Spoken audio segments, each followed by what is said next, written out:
Profit and loss.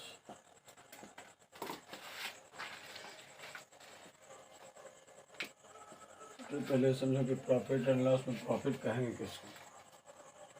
Profit कब होता है? जब हम कोई चीज़ खरीदते हैं और उसे बेचते हैं, तो जितना रुपया में हम खरीदते हैं उससे अधिक में जब हम बेचते हैं तभी ना हम कहते हैं कि हमें प्रॉफिट हुआ। प्रॉफिट का मतलब होता है लाभ।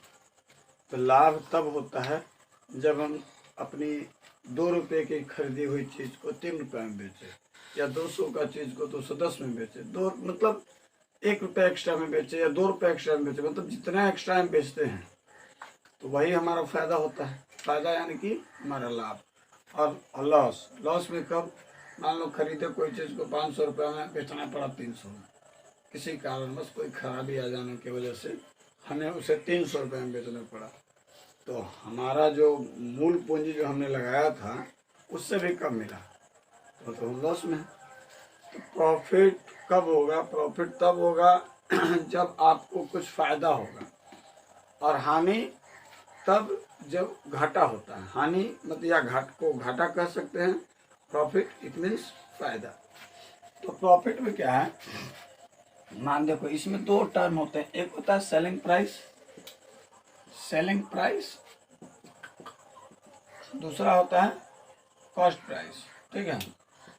कॉस्ट प्राइस का मतलब क्या? कॉस्ट प्राइस मतलब जिस दाम पे आप कोई वस्तु को खरीदते हैं, a price on which you buy anything, एक ऐसा दाम जिस दाम पर आप कोई वस्तु को खरीदते हैं। और selling price, A price on which you sold, आप जिस दाम पर किसी वस्तु को बेचते हैं। सेलिंग प्राइस बेचने का दाम, मतलब ये हो गया विक्रय मूल्य। इसको अगर हिंदी में बोलें तो विक्रय मूल्य, और ये हो गया क्रय मूल्य। क्रय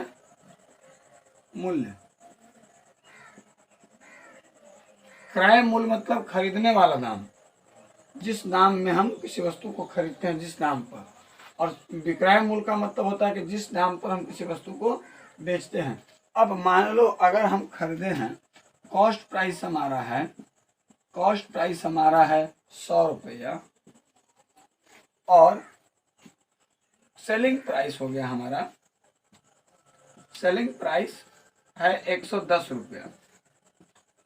अब पूछेगा कोई व्यक्ति कि आपको इस ऑब्जेक्ट मान लो जो ऑब्जेक्ट 100 रुपये में खरीदे और बेचते हैं आप 110 रुपये में, तो आपको फ़ायदा हुआ या घाटा हुआ? आप क्या कहोगे? आपको तो फ़ायदा हुआ, क्योंकि आप खरीद रहे हैं उस चीज़ को 100 रुपये में और बेच रहे हैं 110 में, तो जाहिर सी बात है तो आपको फ़ायदा हो रहा है। अब फ़ायदा कितना हो रहा है? फ़ायदा देखा जाए, अगर हम नंबर, क्योंकि हम इतने समझदार तो हैं, 100 रुपये में बेच चीज़ों को खरीद रहे हैं, 110 रुपये में बेच रहे हैं, तो मतलब 10 रुपये फ़ायदा हो रहा है। लेकिन इसका एक तरीका हो सकता है बड़ा नंबर आ जाए, बड़ा अमाउंट आ जाए। उसके लिए फॉर्मूला इस्तेमाल कीजिए। तो प्रॉफिट यानी फ़ायदा हम कैसे निकालते हैं?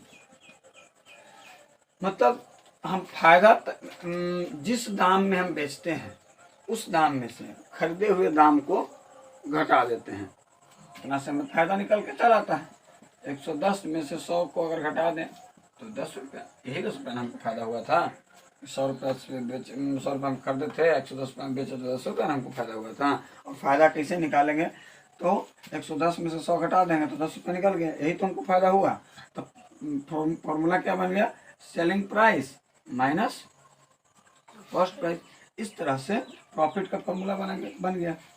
अब बात करेंगे यही चीज़, सेम चीज़। मान लो अब आप कोई वस्तु को खरीदते हो 200 रुपये में, ये कॉस्ट प्राइस हो गया अब आपका 200। अब जब कॉस्ट प्राइस 200 और सेलिंग प्राइस 110 रहा आपका, आप खरीदे तो 200 में, 200 रुपये में, लेकिन बिका आपका 110 में। तब आप क्या करोगे? तब आपके लिए ऑप्शन है कि आप समझो जितना दाम में आप खरीदे थे उससे कम दाम आपको मिल रहा है, बेचने पर आपको उससे कम दाम मिल रहा है। मतलब आप इसे समझ सकते हैं, जिस लाइफ में हम लोग रहते हैं सीधा से समझेंगे यहाँ तो भाई घाटा हो रहा है। हो रहा है ना घाटा। जौन दाम में हमारा चीज लिया खरीदाया था और ओकरों से कम दाम में बेच रहे हैं तो घटे ना है। घाटा, घाटा मतलब लॉस, घाटा मतलब लॉस, सीधा समझेंगे, घाटा मतलब लॉस। अब लॉस कितना हुआ कैसे निकालेंगे? तो जैसे खरीदे थे 200 रुपया में, अब बेचा रहा है 110 में, तो 90 रुपया लॉस हो रहा है। कितना लॉस हो रहा है? 90 रुपया लॉस हो रहा है। अब इसका लॉस का फॉर्मूला क्या बन गया? लॉस का इस देखो जो मैथमेटिक्स है उसके अकॉर्डिंग हमारा फॉर्मूला क्या बन गया? कॉस्ट प्राइस जितना में खरीदे थे माइनस ये 110 क्या है? Selling price. यानी कि कॉस्ट प्राइस में से जब सेलिंग प्राइस को हटा देंगे तो हमारा लॉस का फॉर्मूला बन गया। तो इस तरह से प्रॉफिट और लॉस का फॉर्मूला बना। ठीक है। अब नेक्स्ट हम लोग बात करेंगे जब हमें कुछ फायदा हो और परसेंटेज वगैरह का।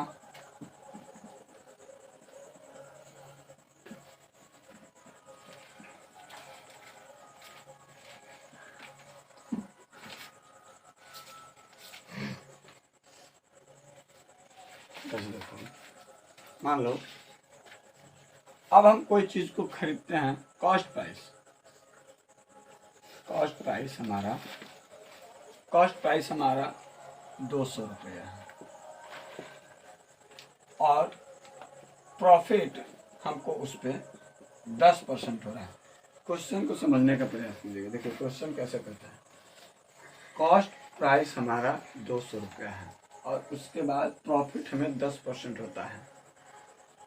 खरीदने में ये तो कॉस्ट प्राइस मतलब खरीदने का दाम, जिस दाम पर हम खरीद रहे हैं, और प्रॉफिट हो गया 10%। प्रॉफिट 10% तब होगा जब हम बेचेंगे, तभी ना प्रॉफिट 10% होगा। बिना बेचले प्रॉफिट कैसे 10% होगा? नहीं होगा। तो अब यहाँ है कि आखिर आप कितना में बेचे कि आपको प्रॉफिट 10% हो गया, वो निकालने की जरूरत है। इट मीन्स एसपी आपका क्या है? तो देखो हम परसेंटेज अगर बनाना जानते हैं तो हम फॉर्मूला किसी तरह से बना ले सकते हैं। परसेंटेज अगर हमें पता है तो, अब परसेंटेज नहीं पता है तो हम नहीं बना सकते। एसपी बराबर हम क्या लिख देंगे? एसपी बराबर हम कैसे लिखेंगे? पहले तो की चीज हम खरीदे कितना में? 200 रुपया में, 200 रुपया में। अब इसी 200 का 10% हमें फायदा हो रहा है। जितना हमें खरीदे वो, और उस इसी के हिसाब से, क्योंकि 200 रुपये का चीज है तो 200 रुपये के हिसाब से ना 10% देखोगे। मान लो अब चीज रहता 2000 के, अब देखते 200 रुपये के हिसाब से कि फिर 2000 के हिसाब से देखते हैं। जितना का खरीदे हो उसी के हिसाब से ना परसेंटेज। अब कहीं पे दुकान पर लिखा हुआ होता है कि एक एडिडास का जूता लीजिए जिस पर 20% डिस्काउंट है, तो एडिडास के जूता का दाम दिए हुए 5000 रुपया, तो 5000 रुपये के हिसाब से ना 20% डिस्काउंट करोगे। ऐसा ना कि 500 रुपये के हिसाब से 20% डिस्काउंट करोगे तो घटे ना होगा जी। जो दाम उस पर मार्क प्राइस मतलब जो दाम लिखा होता है कि भाई 5000 रुपये का ही जूता है, ऑलरेडी अलॉट किया गया है कि 20% छूट, तो 5000 के हिसाब से ना 20% घटाएंगे। 5000 में से 5000 का जो 20% होगा उसको घटा देंगे तो पता चलेगा कि भाई इतना में मेरा जूता मिलेगा। और नहीं तो 500 रुपये के हिसाब से 20% घटाएंगे तो फिर दिखता ना है। तो जो वैल्यू दिया गया है ना उसके अकॉर्डिंग परसेंटेज अप्लाई। अब प्रॉफिट मतलब फायदा, प्रॉफिट मतलब फायदा यानी कि प्लस में जाएगा। प्रॉफिट फायदा यानी कि प्लस में जाएगा। एसपी इक्वल टू 200 रुपया प्लस 200 रुपये का चीज था और उसी पर 10% फायदा यानी कि 200 का 200 ऑफ 10%। ठीक है। देखो अगर हम इसका फॉर्मूला लिखना चाहें यही से फॉर्मूला लिखते हैं। एस पी इक्वल टू सी, 200 क्या था? सीपी था, सॉरी सीपी था, है ना। हम कैलकुलेशन भी कर देंगे, फॉर्मूला भी बना देते हैं इसी से। सीपी प्लस ये 200 फिर से सीपी ऑफ 10%। तो 10 क्या है? Profit percent. प्रॉफिट परसेंट को आप रेट भी कह सकते हो। प्रॉफिट परसेंट या प्रॉफिट परसेंट ही बोलो ना भाई, प्रॉफिट परसेंटेज। ठीक है। अब देखिए आप इसको ये भी लिख सकते हैं सीपी, अगर आप कॉमन लो तो 1 प्लस क्या हो जाएगा आपका 1। देखो सीपी यहाँ से कॉमन हो गया ये दोनों में सीपी है, इसमें भी सीपी, इसमें भी सीपी। सीपी जब कॉमन हुआ तो यहाँ से तो 1 आ गया, यहाँ से मान लेते सीपी हट गया तो ये प्रॉफिट परसेंट से बच गया। प्रॉफिट परसेंट, प्रॉफिट परसेंट का मतलब हो गया प्रॉफिट बटा 100, प्रॉफिट बटा 100। अगर इसको लिखे CP into 1 plus profit by 100, ठीक है। फॉर्मूला बना लेते हैं, बाकी तो मैथ आसान है। CP equal to 1 plus profit by 100, या अगर इसको हम तोड़ करके और लिखना चाहें तो सीपी इंटू, अगर एलसीएम लेके चले तो 100 plus profit, 100 plus profit by 100। अरे इसका बटा 100 या सबका बटा 100, क्योंकि ये तो मल्टीपल टर्म में है सबका।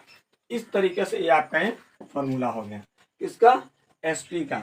जब आपको एसपी हो निकालना हो, आपके पास कॉस्ट प्राइस हो और प्रॉफिट हो, तो आपके लिए फॉर्मूला ये है। क्योंकि आप जब प्रॉफिट होता है तो प्रॉफिट यानी फायदा होना, फायदा होना यानी कि जो रकम में आप खरीदे हैं उससे ज़्यादा में बिकना। तो ज़्यादा में तब बिकेगा जब उसमें ऐड करोगे, हैं। ज़्यादा बिकना मतलब ऐड, फार्मूला के हिसाब से तो ऐड ना होगा, वही चीज़ है।